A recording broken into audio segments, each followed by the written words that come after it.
Hola, bienvenidos a este especial de América Noticias, Latinoamérica Agitada. Les saluda Orián Brito. La región ha vivido los últimos 3 meses del año una situación compleja que se divide entre elecciones en algunas naciones y revueltas populares en otras. Uno de los casos más emblemáticos es el de Bolivia. Allí Evo Morales salió del poder tras casi 14 años en el cargo, luego de estar involucrado en un caso de fraude electoral en las elecciones del pasado 20 de octubre.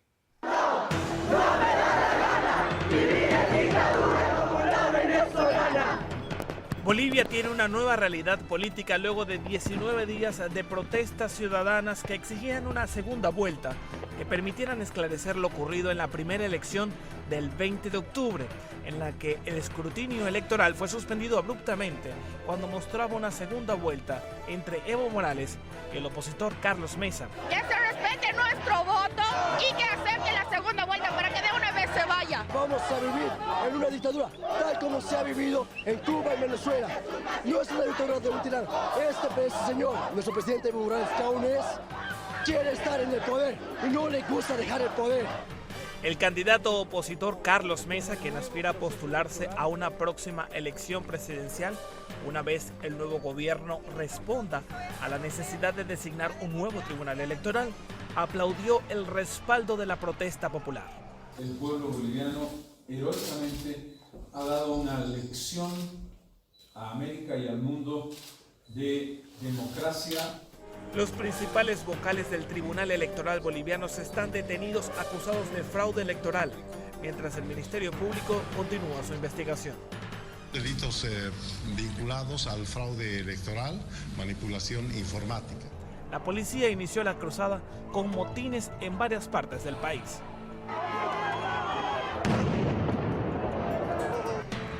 El ejército después fue clave para lograr la salida de Evo Morales, quien no tuvo otra alternativa que aceptar el asilo político otorgado por México después de casi 14 años en el poder. He decidido, escuchando a mis compañeros de CONALCAM, de la Central Obrera Boliviana, también escuchando a la Iglesia Católica, renunciar a mi cargo de presidencia. Yanine Áñez se convirtió en la presidenta interina de Bolivia, que ya ha sido reconocida no solo por el Tribunal Supremo, también por el alto mando militar, por los policías y por varios países del continente. Áñez asegura tener claro cuál es su misión. Esto será como el pueblo boliviano lo quiere, un tema simplemente de transición. Vamos a llamar a elecciones con personalidades probas. México, Cuba, Venezuela y Nicaragua denunciaron golpe de Estado en Bolivia. Es un golpe de Estado además de derecha y fascista. Es un golpe preparado con violencia, con saña, con odio, con racismo, mucho racismo. El ejército de Bolivia pidió la renuncia del presidente. Y el presidente Evo Morales resolvió presentar su renuncia para evitar una guerra civil. Por consiguiente, es un golpe. Para Carlos Sánchez Berzaín, exministro de Defensa de ese país, lo que ocurrió en Bolivia es un rescate de la democracia. Han dicho que esto es un golpe de Estado y eso es una infamia, es una falacia que hay que rechazar, porque lo que ha pasado y está pasando en Bolivia es que el pueblo de Bolivia, la resistencia civil boliviana, está recuperando, está restaurando la democracia en Bolivia, promoviendo la salida de un dictador del grupo castrochavista, y es por eso que están llorando y gritando los miembros de la dictadura en la región. Berzaín no cree que Evo Morales regrese al país en un corto plazo, porque de hacerlo se enfrentaría a serios problemas. Si Evo Morales intenta una vuelta atrás, él va a acabar su propio final, porque el pueblo lo repudia. El pueblo lo repudia porque ha cometido demasiados crímenes, porque además de eso ha intervenido, ha permitido la intervención del país y es un vendepatria. Una veintena de personas murieron en estas jornadas de protestas que fueron reprimidas por bandas armadas que simpatizan con el ahora expresidente Evo Morales. Sinceramente sí, estamos viviendo momentos de terror por los masistas que están viendo enfrentarnos. No sé por qué, más es lo que quieren, vandalismo, quieren entrar en los negocios, saquear, eso es lo que quieren. Yo sugiero que que se resguarden en sus casas. Entre los fallecidos también hay simpatizantes de Evo Morales.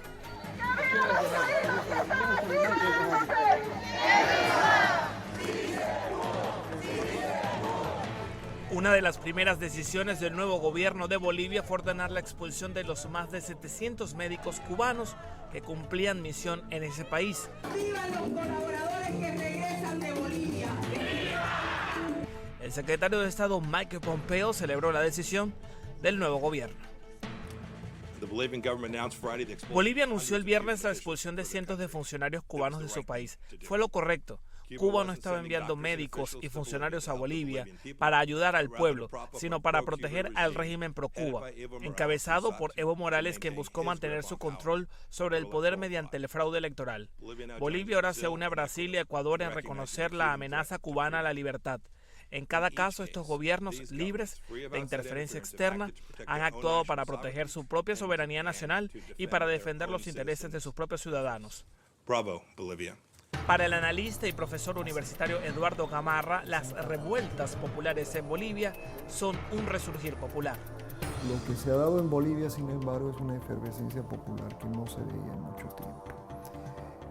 Y esa efervescencia es importante porque esa efervescencia puede llevar a desestabilizar a Bolivia de una forma a mí me preocupa. Me preocupa porque la oposición boliviana es, voy a hacer un juicio de valor, casi tan desastrosa como la venezolana.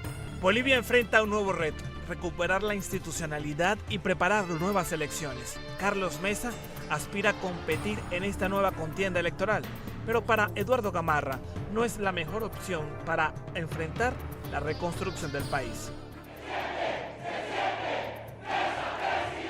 Carlos Mesa es una personalidad importante en Bolivia, lo ha sido siempre en los últimos 40 años, un periodista muy notable, reclutado para ser vicepresidente de Sánchez de Lozada, después fue presidente, amnistió a Evo Morales, ¿no? Después fue vocero de Evo Morales, ¿no? Una personalidad muy importante en el país y quizás una de las personas más notables que ha tenido el país. No es un buen político y en este momento quizás lo que estamos viendo es que las circunstancias son tales que no van a permitir que él sea el líder de la oposición. Y eso es lamentable porque a pesar de todo ese pasado que te acabo de contar de Carlos Mesa, ¿no? Es el líder en este momento. Pero mientras Bolivia se libera de Evo Morales, muy cerca, en Argentina, el peronismo regresó al poder tras el triunfo del candidato Alberto Fernández en la elección presidencial. Estamos firmando un contrato moral y ético con ustedes. Fernández logró el 48.1% frente a un 40.4% que obtuvo el presidente Mauricio Macri. La crisis económica en Argentina, que ha provocado un aumento de la inflación a más del 53%, le pasó factura al presidente saliente. Luego de conocer los resultados, Fernández, acompañado por una multitud y por quien será su vicepresidenta, Cristina Fernández de Kirchner, prometió que vamos a volver a construir la Argentina igualitaria y solidaria que todos soñamos. Fernández y Macri ya se han reunido en la Casa Rosada para definir los pasos de la transición del poder. Para los argentinos, el triunfo de Fernández es visto con optimismo de cara a los problemas del país, como lo son la recesión económica, la caída del peso y la inflación. Estoy muy contenta con los resultados, porque estábamos pasando por un momento muy difícil, no había plata que alcance, desocupación. Alberto Fernández asumirá el poder para un periodo de 4 años, mientras que el proyecto de Mauricio Macri mantiene fuerza con el respaldo de casi la mitad del electorado. Para el profesor Eduardo Gamarra, el triunfo de Alberto Fernández no solo traerá una mejora para la Argentina. Lo que creo que se viene para la Argentina es complejo. Es complejo porque uno no puede empezar a entender la crisis de la Argentina solo analizando los 4 años de Macri. Uno tiene que volver por lo menos a 4 años bajo Cristina, que es cuando empieza el deterioro, ¿no? Por otra parte, toda la parte más estructural de la economía argentina, ¿no? que es la más difícil de resolver. La Argentina tiene una tasa de endeudamiento enorme. Argentina ha recibido hasta el momento más de 44.000 millones de dólares por parte del Fondo Monetario Internacional, un dinero que según Gamarra está obligado a pagar. Va a tener que pagar eso, o si no va a tener que ser básicamente va a tener que retirarse del sistema financiero y eso tiene sus costos. Pero no creo que lleguen a eso. Lo importante, por lo menos ahora, es que el presidente saliente y el presidente entrante conversaron. En Uruguay también hubo elecciones. El candidato opositor Luis Lacalle aventajó por apenas 1.3% al oficialista Daniel Martínez en la segunda vuelta de las elecciones presidenciales en ese país. Al regresar, también las revueltas populares que sumergieron a Chile y Ecuador en una crisis sin precedentes. No se vayan.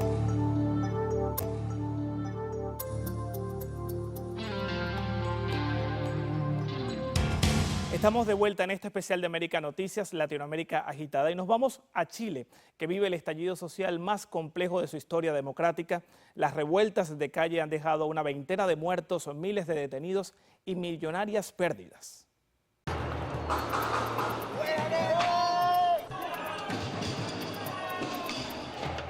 Chile cerrará el 2019 con un estallido social sin precedentes que comenzó cuando el gobierno de Sebastián Piñera anunciaba un aumento en el coste del pasaje del metro, 0,50 centavos de dólar. Varias estaciones del subterráneo fueron total o parcialmente destruidas por los manifestantes que rechazaban la medida.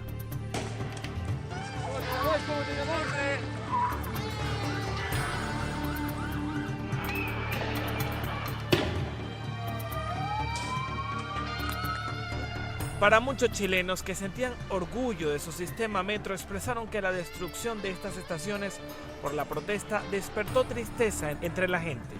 Me da pena ver todo esto, de verdad, se los digo de corazón, me da muchísima pena ver que lo malo de esto está saliendo al mundo. Eso es lo que más me duele. ¿Sabes que habría sido lindo que todo el mundo hubiese salido a tocar olla, a manifestarse con otras cosas? Pero esto, ni en la época que nosotros tuvimos el conflicto con Pinochet, tocábamos el metro, porque sabía que el metro era para nosotros. Funcionaba bien, había poca gente, hay pocas salidas funcionando, hay pocos torniquetes, pero por lo menos funciona algo. El presidente Sebastián Piñera suspendió el aumento del pasaje, pero esto no aplacó las protestas que han dejado una veintena de muertos, cientos de heridos y miles de detenidos. Han sido días muy difíciles. Hemos vivido entre el dolor y la esperanza. Y hemos conocido lo mejor y también lo peor de nuestra naturaleza humana. Tras las protestas del metro vinieron otros reclamos, esta vez en el ámbito social, tales como aumento de las pensiones, aumento del salario, suspensión del alza de la electricidad y una nueva constitución. Todo esto aunado a una profunda crisis económica que dejan las protestas, las cuales se calculan han dejado pérdidas por más de 500 millones de dólares. Hoy los chilenos intentan recuperar la normalidad. Estamos recién evaluando los daños. Hay alrededor de 10 locales que he incendiado, todos los primeros 4 pisos del Hotel Mercure, 6 pisos de Integra Médica y estamos recién evaluando. Muy mal, pérdida de infraestructura, trabajo y mucha gente detrás de eso, detrás de lo que quemaron, así que bueno, esperando salir adelante y bueno, todos aceptamos las demandas que pide el pueblo, pero esto es difícil aceptar, mucha gente sin trabajo. Piñera reconoció los reclamos de la sociedad chilena y renovó su gabinete, pero esto no ha sido suficiente para aplacar las protestas. Yo estoy marchando por los muertos, por los asesinatos, por las violaciones, por las torturas que nos tocó vivir. En medio de esta crisis, Estados Unidos reaccionó respaldando al presidente Sebastián Piñera y denunciando que Rusia estaría promoviendo la violencia en las protestas callejeras de ese país. Para el profesor Eduardo Gamarra, no es descabellada la acusación de Estados Unidos. Pues mucho de lo que pasa en el ciberespacio está controlado por servidores rusos, pueden ser agencias de inteligencia rusas o simplemente pueden ser ciudadanos rusos que están usando servidores rusos para crear pues situaciones complejas. Gamarra además destacó la presencia de agentes cubanos interesados también en promover la violencia en Chile. Sin lugar a dudas, Cuba probablemente, a pesar de toda la crisis que tiene, Cuba probablemente todavía tiene el mejor sistema de inteligencia en América Latina, ¿no? Inteligencia humana sobre todo. En el caso de Venezuela, Gamarra asegura que Nicolás Maduro le conviene hacer ver que estimula la crisis en la región. Aunque no estén metidos en Chile, ¿ya? Maduro se va a ufanar de que sí, porque eso hace pensar que el propio Maduro no está tan débil como piensa y que él sí tiene estos brazos largos donde puede influir el curso de las acciones en otros países.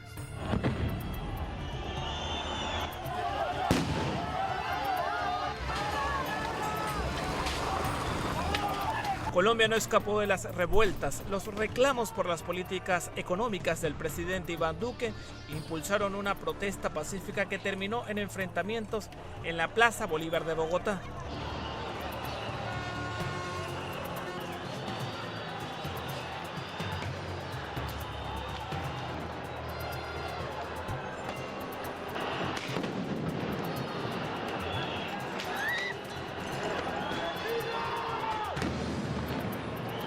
La violencia se extendió por unos días y dejó un saldo fatal de 4 muertos.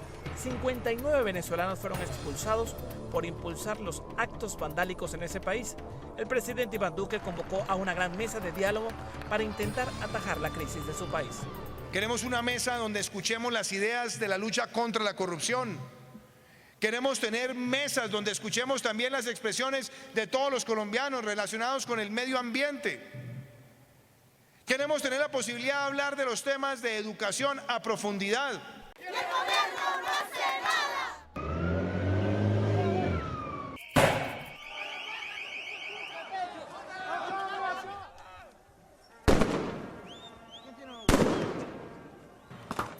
Ecuador también vivió una jornada de protestas. Allí el motor fue el aumento del combustible. Yo no estoy de acuerdo porque imagínense, vienen a subir. ¿Por qué no le quitan el dinero a los políticos que se han robado y ahí con eso podemos arreglar de nuevo el país? En vez de estar haciendo cada vez y cuando alza de combustible o si no, como dice, van a subir los impuestos. Tenemos que levantar hasta que solucione este problema. Vamos a levantar, no vamos a dejar todo, vamos a levantar hasta que firme, hasta que baje la gasolina, todo tenemos que levantar. Se necesita que el gobierno tome medidas oportunas y rápidas, porque los transportistas y el pueblo en general estamos perdiendo. El gobierno de Lenín Moreno enfrentó semanas de intensas manifestaciones de sectores indígenas que rechazaron el aumento del combustible. Moreno argumentó que la medida era necesaria para buscar liquidez, pero las protestas no le dieron tregua. Los derechos, queridas amigas y amigos, se exigen sin perjudicar a los que verdaderamente son fundamentales para el progreso del país: la generación del trabajo, la educación, la libre movilidad, la seguridad de las personas. El expresidente de Ecuador, Rafael Correa, así como el gobernante venezolano Nicolás Maduro, fueron acusados por Lenín Moreno de estar detrás de las manifestaciones. El sátrapa de Maduro ha activado junto con Correa su plan de desestabilización. Ellos son quienes están detrás de este intento de golpe de Estado y están usando e instrumentalizando algunos sectores indígenas. Correa, desde su exilio, respondió. Ahora soy tan poderoso que desde Bruselas, con un iPhone, puedo dirigir manifestaciones a lo largo y ancho del país. Maduro, desde Venezuela, también. Ayer salió el presidente Lenín Moreno a decir que lo que está pasando allá es culpa mía. Que yo y que muevo mis bigotes y tumbo gobierno.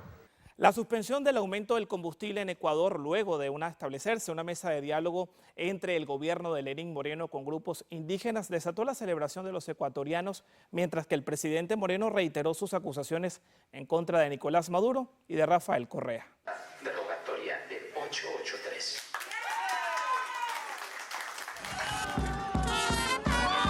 Tras 12 días de intensas protestas, el presidente Lenín Moreno acordó la suspensión del polémico decreto 883 que eliminaba el subsidio al combustible.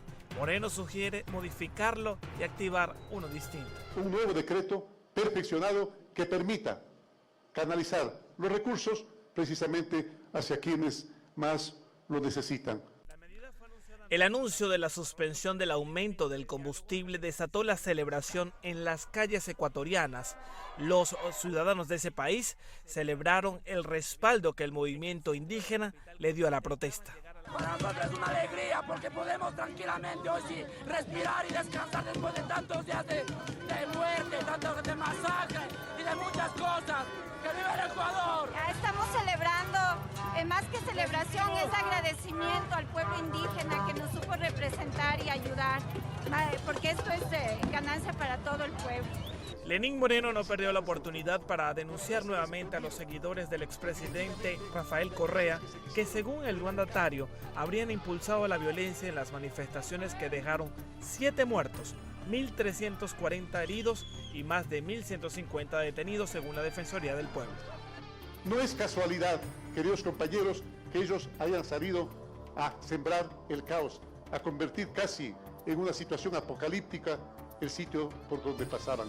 Por su parte, el expresidente Rafael Correa desde Europa reaccionó a la decisión del gobierno ecuatoriano que pone fin a 12 días de tensión. A través de su cuenta en Twitter, Correa expresó: en típicas tácticas de las dictaduras, después de neutralizar a los indígenas, el gobierno de Moreno ha arremetido con todo contra los correístas y van a inventarse falsos positivos para tratar de mitigar su derrota. El 2019 cierra entre la crisis política y económica en toda la región. El profesor Eduardo Gamarra hace sus proyecciones de cara al 2020. Complejo, muy complejo. La crisis económica va a profundizarse y vamos a tener diferentes presidentes tratando de resolver sus problemas porque los commodities no van a volver a subir, ¿no? El petróleo no se va a recuperar, algunas quizás, y todo va a depender de quién es el más sabio, ¿no? Dadas las condiciones. Y no debemos olvidarnos que también acaba de haber una elección en Estados Unidos.